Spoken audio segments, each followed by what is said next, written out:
Welcome to a world where particles, vibrations, and light collide, a place where leading industry experts and healers come together to discuss controversial topics that will challenge your beliefs and expand your mind. From quantum physics to metaphysics, no topic is off limits, but this is not your typical podcast. I'd like to know if you could give us some pointers on dealing with the triggers. Well, remember, you can't get triggered unless you have a belief that you can be triggered, right? The triggers happen when we feel like we have no control. The triggers happen when we feel like we're a victim. The triggers happen when we feel like somebody's in our space, right? Those are all triggers. And so if you understand, if you're able to stay in the space of, it's an interesting thought you've got. It's a show guaranteed to make you question your assumptions and push you to expand your horizons. For those who are already fascinated or passionate about the work of Patti Conklin, this show will give you an inside look into the mind of one of the industry's most renowned figures in vibrational mediation. With over 28 years of experience and a long list of big-name collaborations, Patti's insights and perspectives will inspire and challenge even the most seasoned practitioners. And if you're the skeptic who doesn't believe in vibrational mediation, this show is for you. Healers, doctors, and scientists are just a few of the professions represented by our fascinating visitors that bring their unique perspective to every episode. Join us on this journey into the world of healing within and adventure inside. Our mission is to inspire, challenge, and enlighten our audience with thought-provoking conversations and fascinating guests from a wide range of fields who can shed new light on important issues facing society today. Join us for each episode if you're ready to explore and learn about the latest developments at the intersection of cutting-edge science, spirituality, and self-improvement. Enter a world where waves, particles, and light all meet. Enter the world of healing within and adventure inside. Hey everyone, this is Patti Conklin and Healing Within and Adventure Inside. Thank you so much for joining me today and my wonderful guest. We've decided we haven't seen each other in over 10 years, but we used to see each other every once in a while on the circuit. But I'm so happy to have her as a guest on the show today. Her name is Susan Shumsky, and I'm going to read just a little bit about her, and then we'll get her to talk a little bit more about it because she's had an absolutely fascinating life and continues to do that. She meditated in the Swiss Alps for nearly 2 decades with Maharishi Mahesh Yogi. We'll see if I need to change that later. Founder of Transcendental Meditation. She's been on the Alan Cohn Show, George Noone's Coast to Coast, William Shatner's Weird or What, which must have been a blast. Publications, Woman's World, Cosmopolitan, 3 movies, Magic Words, The Illuminated Ones, Superpower, Ignite Your Divine Intelligence. And she's just published another book, Prosperity Meditation. And so, Susan, welcome to the show. Thank you for being here with me. Thanks for inviting me, Patti. It's so great to see you again. It's so wonderful to see you. So what's going on in your world, my friend? Lots of things, sounds like. So many things. I don't know if you know that I produce and sponsor seminars at sea, holistic conferences on cruise ships. So that's one of the things I do, as well as writing books. And I just finished my latest book that'll be coming out in September, which is called The Inner Light, How India Influenced the Beatles. Actually, if I go down a little bit, you'll see it above my head. That book is right above my head. I love it. The Inner Light, How India Influenced the Beatles. There it is. So anyway, that will be coming out in September. Yeah. I have 20 books in print. I have 36 foreign editions, and I've won 42 book awards. Beautiful. So mainly, I spend most of my time writing, but right now I'm putting together the new cruises that'll be coming next year. Wow. Obviously, we haven't been cruising for several years, but trying to get it together again. Yeah, I typically do a 3-week cruise every year just because I need to. and I just get out and just I hire the gym trainer, and I get in the spa, and I eat spinach salads on my balcony, and I'm just being, and I really need it. I've missed those cruises. That must be fascinating, being on the cruise ship. Talk to me about that, since I love those cruise ships. Yeah, cruises are so much fun. And not only do we have the conference center and we have people speaking in the conference center, obviously, famous authors and so on, but also at the ports, we have special, amazing shore excursions that I've devised that are different from what the cruise line offers. Yeah. Much more interesting. For example, we usually have Elizabeth Araujo, who is a Maya elder from the Council of Maya Elders in Guatemala. And she usually does a fire ceremony at one of our ports. Oh, wow. And, we do things like swimming with the dolphins, and we go to amazing historical sites. For example, sites that are just really not known at all, but just are fantastic, like Las Labradas, which is near Mazatlan. Yeah. And it has 1,000 petroglyphs along a beautiful beach. I mean, these are really amazing places that we visit, also in places like Belize, amazing pyramids and so on. So there's just, and also we're going to Alaska next year, where we do special ceremonies, special things with the totems there. I mean, it's just a fantastic way to have a vacation and also have spiritual awakening at the same time. Yeah. Sign me up for the Alaska cruise, because that's the one state I have not gone to yet. And I'm going to go as a cruise. So I'll join you on that one. Well, that's perfect for you, because it's called Sail with Spirit. And that one is really a spiritual cruise. Nice. I'll look forward to it. So what got you going in the beginning? Talk to our viewers about life for you and what took you in this direction. Well, I was a hippie. It was the mid 20th century. And those of us who were living in the San Francisco Bay Area, who were flower children, we were seeking nirvana. And people think that it was all about sex, drugs, and rock and roll, but it was about so much more.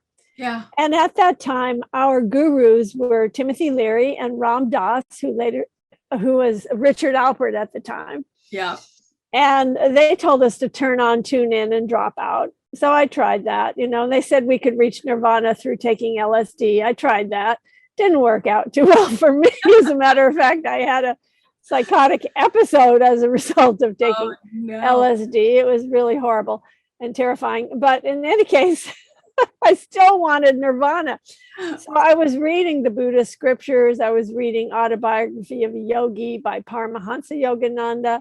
I was reading The Way of Zen and other works by Alan Watts. And in Alan Watts' books, he said that you need to find a meditation guide. Well, in 1966 in Berkeley, California, you didn't exactly go to the yellow pages and find meditation guide or anything remotely similar.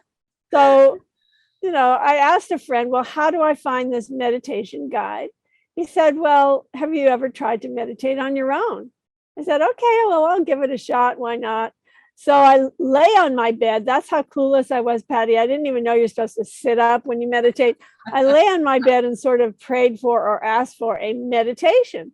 And immediately I was propelled into this ecstatic state. I could feel this cord or rush of energy rushing from the tips of my toes all the way up to the top of my head. And I felt like I was plugged into this cosmic electric socket, but in a most ecstatic way. And I figured, well, I guess this is meditation. I didn't know any better. So not only had I had my first meditation experience, but also Kundalini awakening all at the same time without drugs or any stimulants or anything. Yeah. Good. So then soon after that, a friend took me to the Transcendental Meditation Center, where I saw a picture of Maharishi Mahesh Yogi. I'm pointing to him right now. Yeah. That's my memoir that I wrote. So I saw his picture on the wall, and I immediately knew this is where I could learn real meditation. Yeah. So not too long after that, I was on the Ganges River studying with him, and I spent 2 decades in his various ashrams throughout the world. Wow. Wow. Is there anything that stands out, or were all of them just amazing and an incredible adventure? Yeah, I mean, the thing is, living with a spiritual master from India is not as you would expect it to be.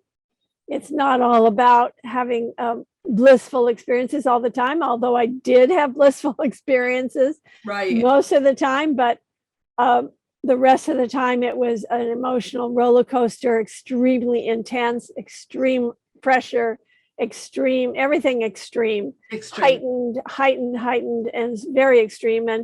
And being with a man who's trying to tear your ego down all the time, because that's what spiritual masters from India do. That's Yeah. their job. Their job is to destroy your ego so that God can enter. Wow. That's Wow. not fun. It's not fun, but No. you managed it for 2 decades.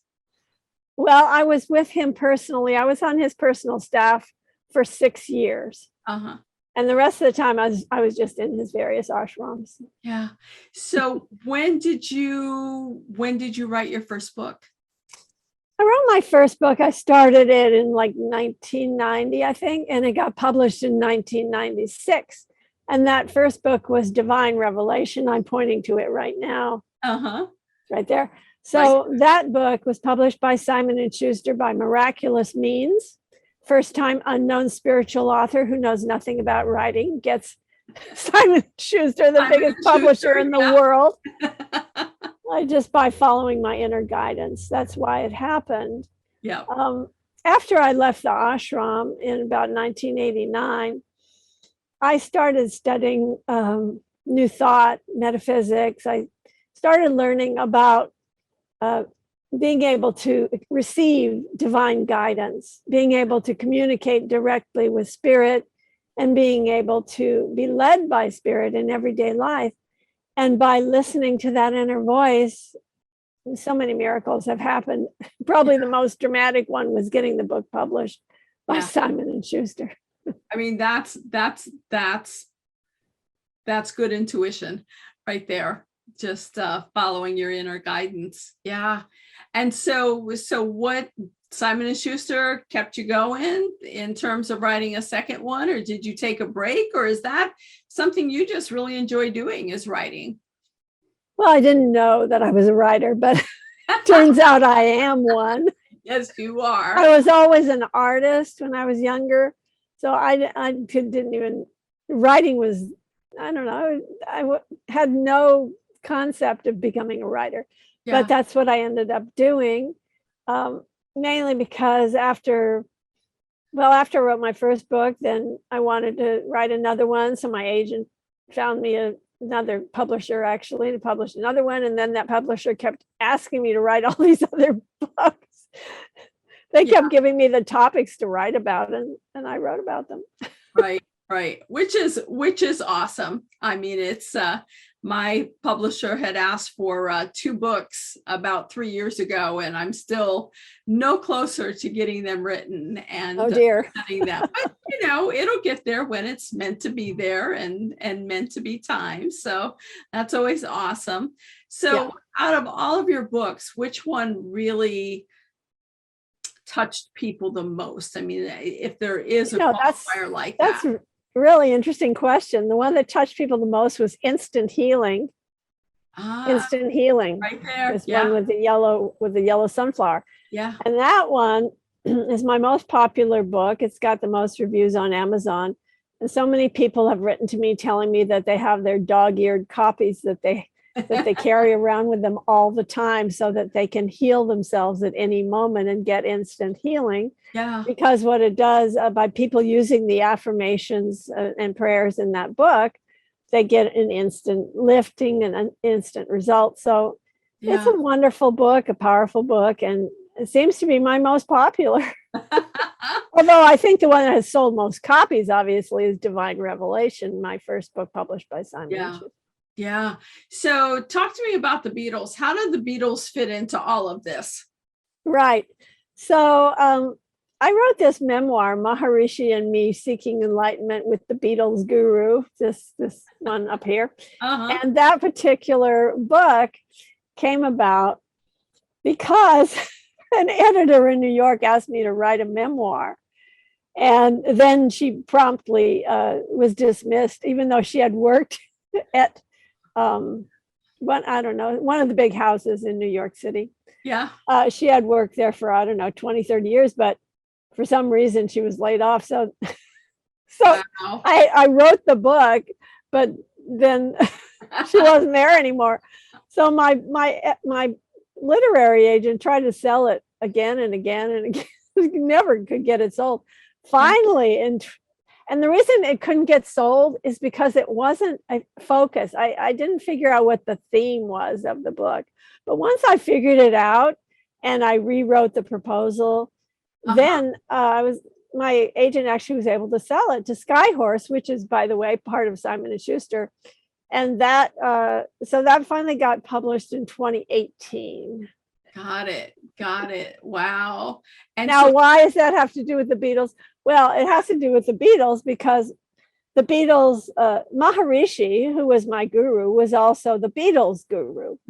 yeah. And so in the book, Maharishi and Me, I do write about his experiences with celebrities, not only my experience of being with a spiritual master from India, but also the various celebrities who were with him, like the Beatles, like the Beach Boys, like Deepak Chopra and Doug Henning and Andy Kaufman from Taxi, Oh, yeah. and so many other famous people who were with him, Donovan and so on.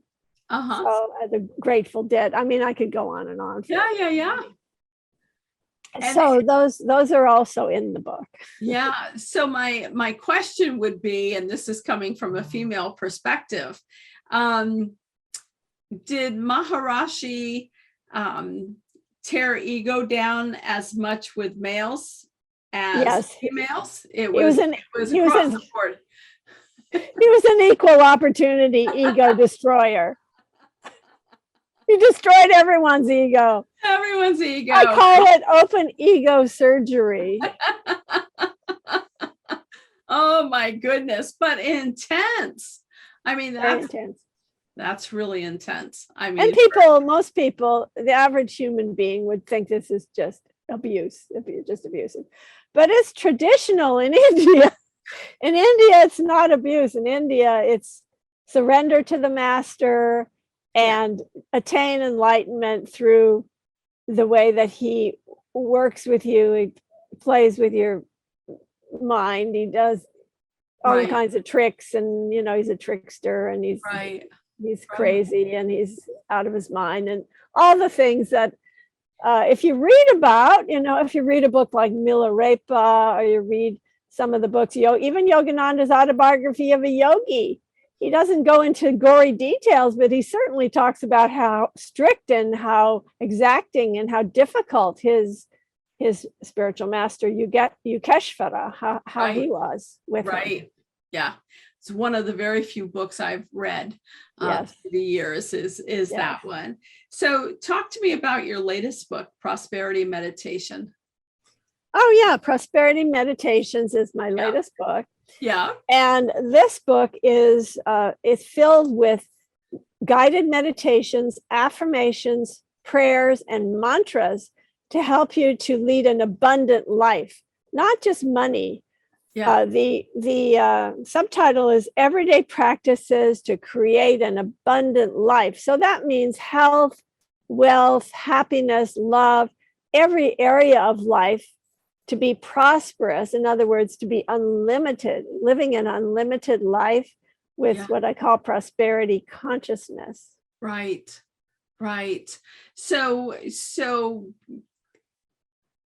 what has, I don't even know if this is answerable, but I'm going to ask it anyways. What has life meant for you? I mean, the Well, whole essence of life. What has it meant for you personally? Because you've done so much and you've gone in depth in so many different things. What has life meant for you? I think that life has meant for me the goal, which is to experience the presence of God. And I experienced the presence of spirit, of unbounded awareness when I was in the ashram.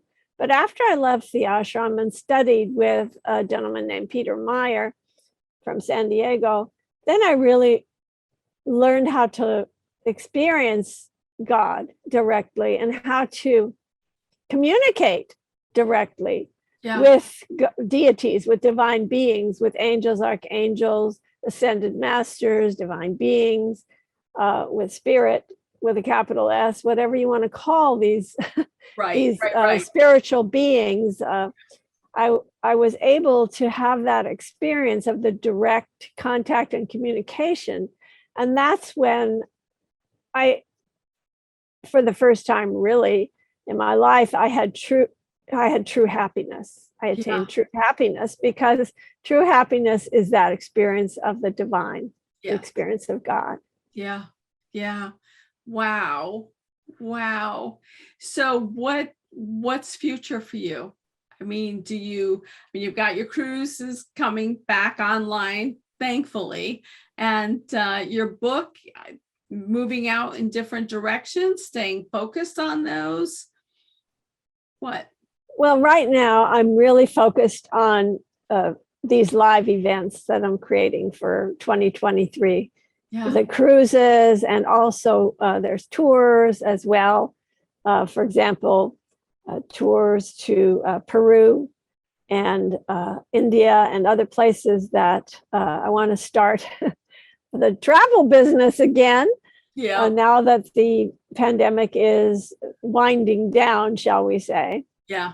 I'm hoping that we're going to, that people are going to want to really travel again. Yeah.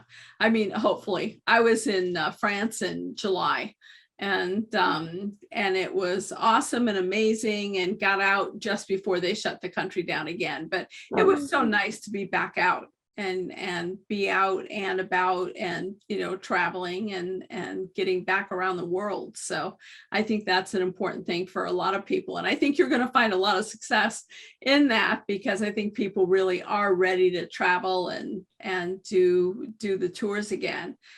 Is there any one spot in the world that really hits your heart? Well, obviously India is my heart. Yeah. I've taken people on several tours to India, especially to the Kumbh Mela. The Kumbh Mela is a huge, when I say huge, that's really an understatement.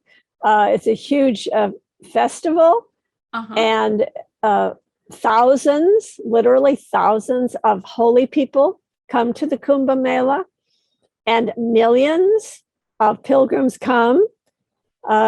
The first time I went to Kumbh Mela and took a tour group there was 2001. And in that particular Kumbh Mela, which is held in Allahabad, India, on the Ganges River, that particular, it's not just the Ganges, it's a confluence of several rivers, the Yamuna River, the Ganges, and the mythical Saraswati River come together there. And it's the most holy of holy bathing spots in India. And there were 100 million pilgrims that came over the course of 6 weeks to that Kumbh Mela. Wow. So I brought a tour group there, and then I ended up taking tour groups to Kumbh Mela several times after that, 2007, 2010, 2013. I took tour groups to Kumbh Mela. So that is probably the most incredible experience and place that I've ever really been to, is India, obviously. And there are many sacred places in India that have just an incredible vibration, as well as the Kumbh Mela. I mean, there's just places you can visit that are fantastic.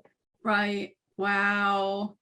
Wow. Looking forward to hearing more about it. Susan, so good seeing you again and hearing about everything that's been going on in your life since we last physically saw each other. but I wish you well and continued journeying. I'd say continue success, but you've got that wrapped up. Just the ability to be with people and teach them and help them understand themselves is a great gift to humanity. And thank you so much for doing that. Thank you. Thank you, Patty. Thank you for being on. We'll see you soon. Bye-bye.